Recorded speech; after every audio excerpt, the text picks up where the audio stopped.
Karimnagar assembly incharge Purumalla Srinivas suspension. PCC క్రమశిక్షణ committee సంచలన నిర్ణయం. జిల్లా కాంగ్రెస్ పార్టీలో వర్గ విభేదాలకు చెక్పడ్డట్టేనా?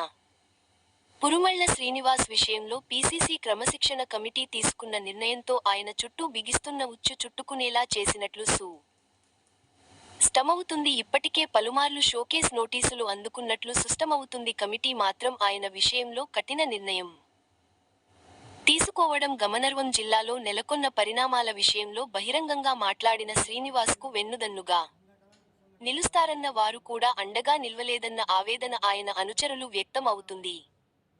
శ్రీనివాస్పై ఉన్న కేసులు అంశం గురించి అధిష్టానం తీవ్రంగా పరిగణించిందని పార్టీ వర్గాల సమాచారం. ఏది ఏమైనా ఏడాది కాలంగా కరీంనగర్ కాంగ్రెస్ పార్టీలో నెలకొన్న పరిణామాలను చెక్పెట్టేందుకు అధిష్టానం ఏకంగా అసెంబ్లీ నియోజకవర్గ ఇన్ఛార్జిని పార్టీ నుండి సస్పెండ్ చేయడం మాత్రం చర్చకు దారి తీసింది.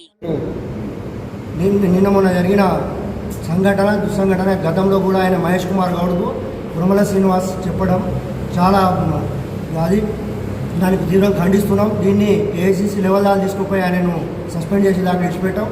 ఆయనకు అసలు టికెట్ రావటమే, అది టికెట్ వచ్చినప్పుడు బీజేపీ వాళ్ళకు గంగుల కమలాకర్కి అమ్ముడు పోయినని ప్రతి ఒక్కళ్ళు చెప్పారు. అటువంటిది ఇవాళ పూరుమళ్ల శ్రీను నువ్వు ఒక చిన్న కార్యకర్త కూడా విమర్శించే నీకు హక్కు లేదు. నువ్వు నిన్నగాక మొన్న వచ్చినావు రాజకీయాల్లో, అసలు నువ్వు మాట్లాడేది నీకు హక్కే లేదు.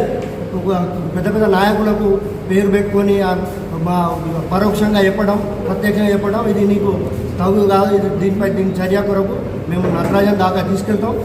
ఇంకోసారి ఇటువంటివి చేస్తే బాగుండేది. అసలు పార్టీ ఆఫీస్లో కూడా నేను రానియం. దీన్ని సస్పెండ్ అయ్యే వరకు మేము అసలు ఊరుకునేదే లేదు.